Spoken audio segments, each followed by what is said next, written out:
आप देख रहे हैं एबी न्यूज, जनता की आवाज। अहमदनगर के एक अनाथालय में पली बढ़ी 34 साल की सरस्वती वैद्य की शादी 56 वर्षीय मनोज साने से हुई थी।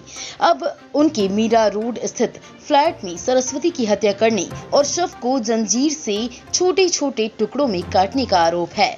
सरस्वती की 3 बड़ी बहनों ने पुलिस को बताया कि दोनों सरस्वती वैद्य और मनोज साने ने करीब 8 साल पहले एक मंदिर में शादी की थी। पुलिस ने कहा कि वैद्य के शरीर के हिस्सों के साथ मिलान करने के लिए बहनों से डीएनए सैंपल लिए जाएंगे। आरोपी मनोज साने ने पुलिस को बताया है कि सरस्वती वैद्य उसकी लिव इन पार्टनर थी।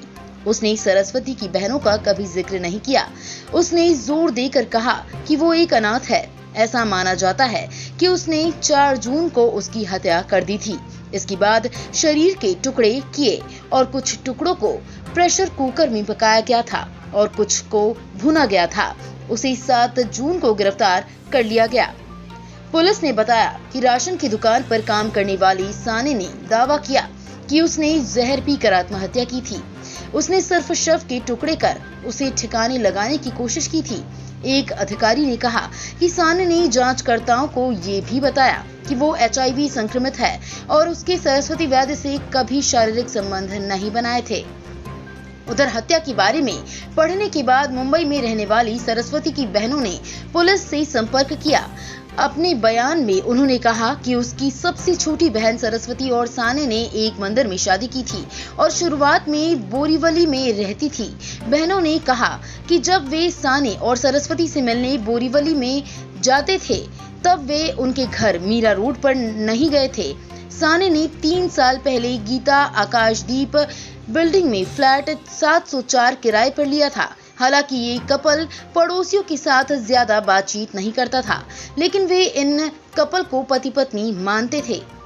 बहनों ने पुलिस को ये भी बताया कि ना तो सरस्वती वैद्य और ना ही उनमें से कोई मनोज साने रेजिडेंसी बावई नाका बोरीवली में साने के परिवार के घर गया था।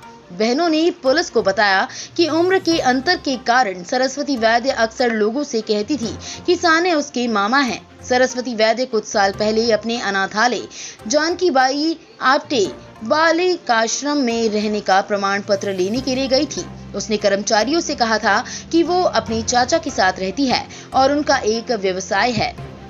पुलिस ने कहा कि बहनों के डीएनए सैंपल का सरस्वती वैद्य से मिलान किया जाएगा। फॉरेंसिक जांच के लिए शरीर के अंगों को जेजी अस्पताल में रखा गया है। डीएनए रिपोर्ट में सरस्वती वैद्य की पहचान की पुष्टि होने के बाद शरीर के हिस्सों को बहनों को सौंप दिया जाएगा। पुलिस ने कहा कि शरीर को काटने के लिए इस्तेमाल की जाने वाली जंजीर को भायांदर में एक हार्डवेयर स्टोर से 4 जून को खरीदा गया था। उससे अभी पूछताछ की जानी है। हत्या के पीछे की मंशा पर कोई स्पष्टता नहीं है। पुलिस घरेलू हिंसा से इनकार नहीं कर रही है, क्योंकि पुलिस की ओर से जब्त किए गए अंगों के हिस्सों पर हमले के निशान पाए गए हैं। पुलिस ने कहा कि वो साने के रिश्तेदारों का भी बयान दर्ज करेगी।